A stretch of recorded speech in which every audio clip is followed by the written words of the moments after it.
Dear girls, I welcome you all in today's English class. In my previous class, I discussed some of the rules of punctuation, but that was not complete. So today we will discuss the remaining rules of punctuation. Let us start now. So in my previous class, as I said, we were discussing about comma, and now we will discuss some more rules about using comma.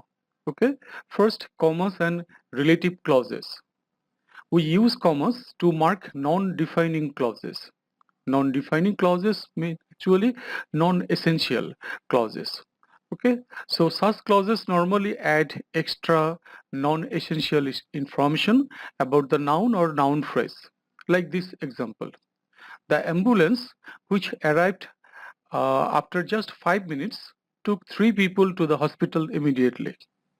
So you see, in this sentence, the main part is the ambulance took three people to the hospital immediately. But in the middle, another clause is added here. There is which arrived after just 5 minutes. That is an additional information. That's why we have put this information within comma. Okay, so in such cases, if you just want to add some non-essential information, then you can just put before and after them comma. And then another thing you must remember that we don't use commas to mark defining clauses. Defining clauses means which are essential clauses, which are essential relative clauses. Okay, we don't put comma. Okay, like this, Barcelona was the Spanish city that was selected for the Olympic Games. So you see the relative clause here that was selected for the Olympic Games, and this part is essential. Okay, if we just exclude this part and if we just utter the first part, Barcelona was the Spanish city, and just don't say anything else, then the question will normally just raise what else. Barcelona was the Spanish city, so what else? The information is not complete. Then we have to say Barcelona was the Spanish city that was selected for the Olympic Games. Then it's a complete sense. It creates a complete sense. And this is defining clauses, and that's why we have not used comma. So remember this, in case of non-defining clauses we use comma, and in case of defining clauses we don't use comma. Okay. Then comma and space forms. Like this, we commonly separate text and yes no responses with commas. For example, they are going to the party, aren't they? So this is the tag question, and just before the tag question we have used comma. Then another sentence, no thank you, I have already eaten too much. So you see, after no we have used comma. In this way, after yes we also use comma. Next, we also use also usually separate vocatives, discourse markers, and interjections with commas. Like these examples. Open the door for them. Kalam, can you? Thanks. So this is a vocative. We have used Kalam, the name, in the middle of the sentence. And that's why we have just put comma before and after the proper noun. And then the next sentence is discourse marker. It is starting the conversation like this. Well, what do you think we should do about it? Okay, so after well, we have used comma. This is the discourse marker, okay, starting a conversation.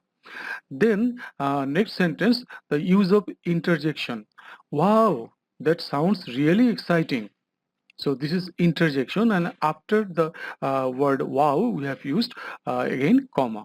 So remember that after vocative, after discourse marker, and after interjection we use comma, and after interjection also we can sometimes use exclamation mark, okay, note of exclamation, that is also possible.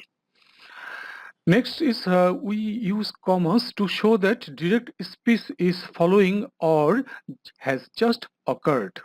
Okay, like these examples.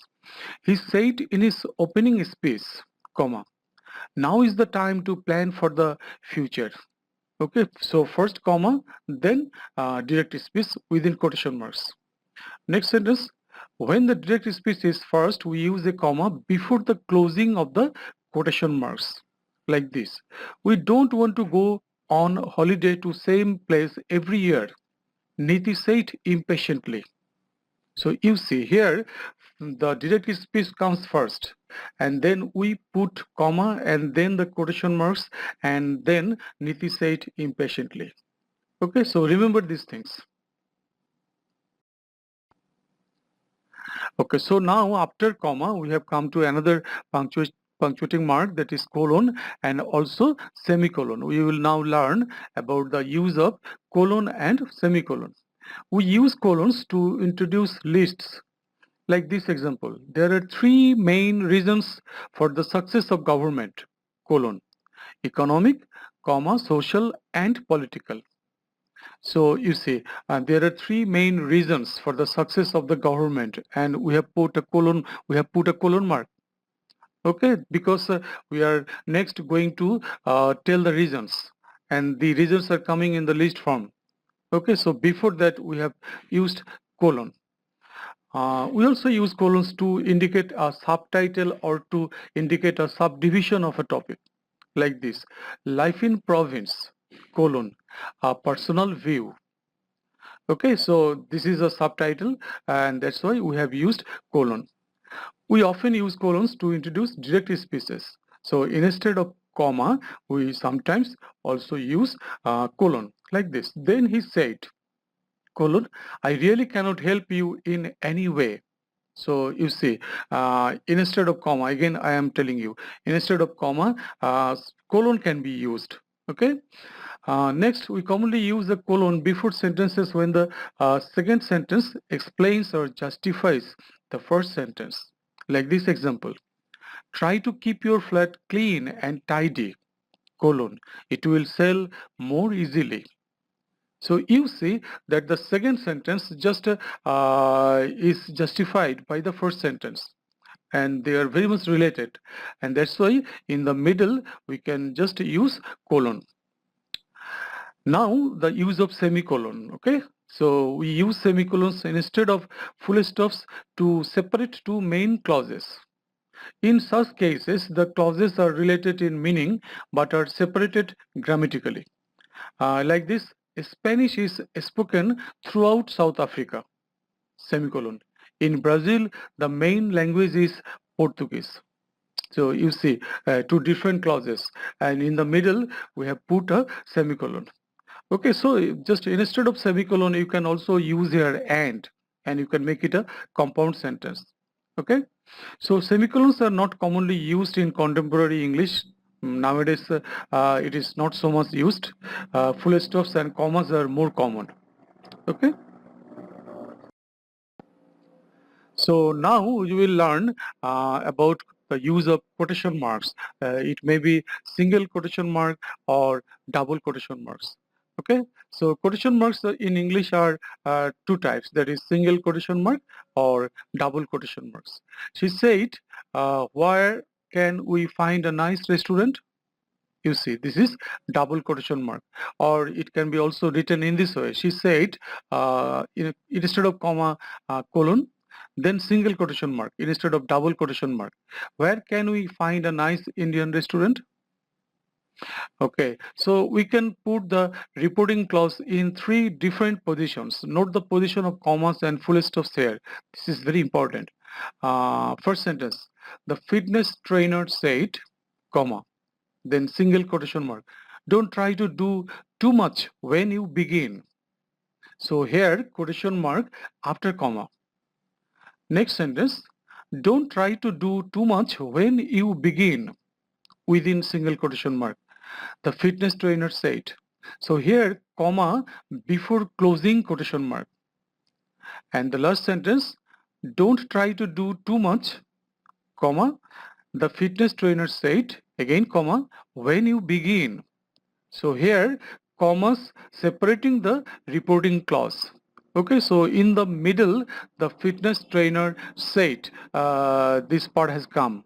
Okay, so the actually reported speech has been divided into two parts.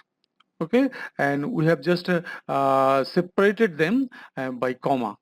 Okay, so when we use direct speech inside direct speech, another thing, direct speech inside direct speech, we use either single quotation marks inside double quotation marks or double quotation marks inside single quotation marks. Like these examples, it was getting really cold. We have used double quotation marks. He said. Then again, and they were saying. Then just another direct speech. When can we go back home? So this part has been kept in single quotation mark and the ending double quotation mark. So you don't be confused by seeing three quotation marks. Okay, because one direct speech has come inside another direct speech. That's why we have just used three quotation marks, two and then one. Then another example, Joy said they were getting really excited and were shouting, "Come on." Okay, this is the same thing. Okay, it started with single quotation mark, and in the middle, another direct speech, we have put it in direct double quotation mark. Okay, so at the end, we have to just use three quotation marks. Then we commonly use question marks inside the quotation marks. Why don't they know who is responsible? First question mark, then the quotation mark is ending, they asked. Okay, so here in this slide we have discussed the use of single quotation mark or double quotation mark. And now another thing, that is use of dash. Okay, use of dash and some other punctuation marks. So dashes are more common in informal writing. They can be used in similar ways to commas or semicolons. Okay, both single and multiple dashes may be used.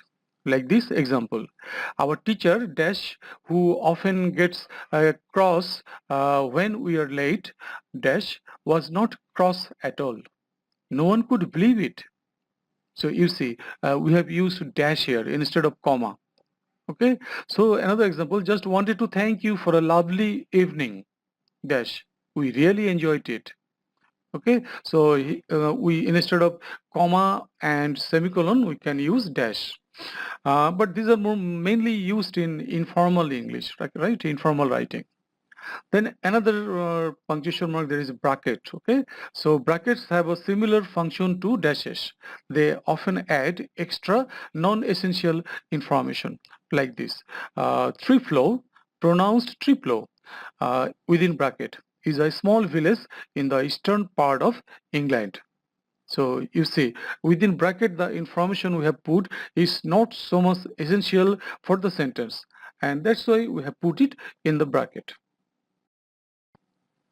So another use, that is single quotation mark, that is also used in some places.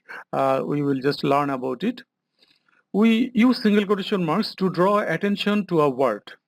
We can use quotation marks in this way when we want to question the exact meaning of the word.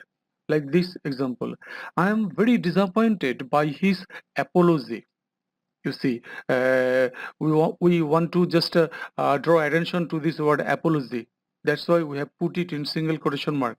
I don't think he meant it at all. We sometimes use quotation marks to refer to the title of books, newspapers, magazines, films, songs, poems, videos, CDs, etc. Like this, there is a special report all about it in the Daily Star. So the Daily Star is the name of a newspaper, and we have put it within single quotation mark. Then articles or chapters within books or titles of short stories are normally punctuated by single quotation marks. Okay, so the longest chapter in this book is the last one, called The Future of Africa. So the future of Africa, it is the name of a chapter of a book, and that must be just punctuated within single quotation mark. Okay, so these are the some rules of punctuation marks. In my previous class, I have discussed some rules, and in this class, we have just discussed some more rules. And I think that if you just go through these rules again and again, then this will be very much helpful for you to write sentences and to also use punctuation. So girls, I hope that this class will help you a lot to learn about punctuation, and thank you very much for your patient hearing. Yes, thank you. Stay safe.